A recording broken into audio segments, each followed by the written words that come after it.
The big moment is finally here. We have Dart set up completely and it is time to write our very first code. Let's start by hitting new file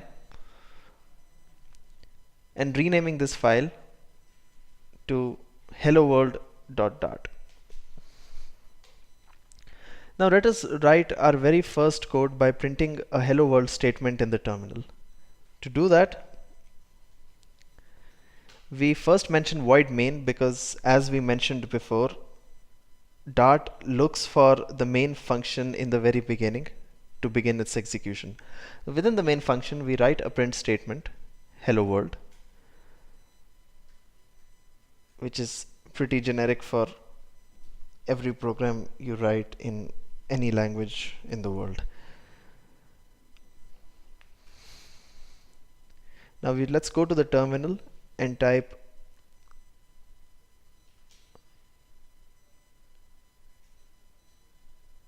dot hello world dot dart. You can see that hello world is printed on the terminal, which means our program works just fine. Let us now step it up a notch and take an input from the user and display that input onto the terminal as well. Now, to make that happen, we need to import a library inside Dart, which we spoke about in the previous videos. It's called Dart.io library, which allows input output. So we import Dart:/io,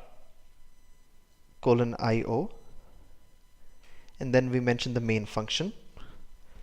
And inside the main function, let's use a method called standardout stdout.writeLN. This will be the message that will be printed on the terminal. Say type your name please. Oh.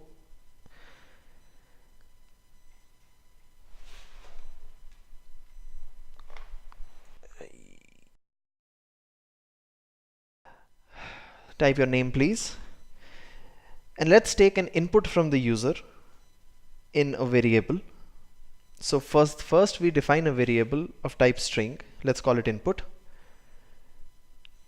And we use the method standardInput.readLineSync.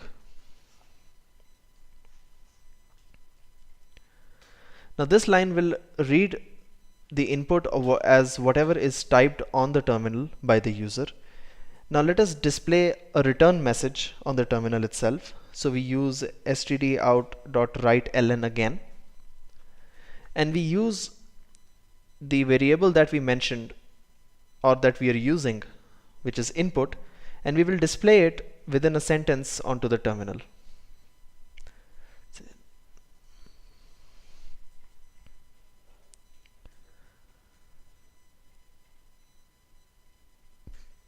Great, this looks friendly. So let's give it a run, see what happens.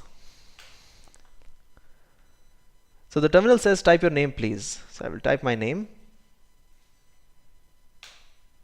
And the terminal returns hi, nice to meet you, with the value of the variable within it. So this is the very first code that we have written in Dart, and you can build upon this to learn some advanced coding techniques. And now we will move on to learn more about Flutter in the coming videos.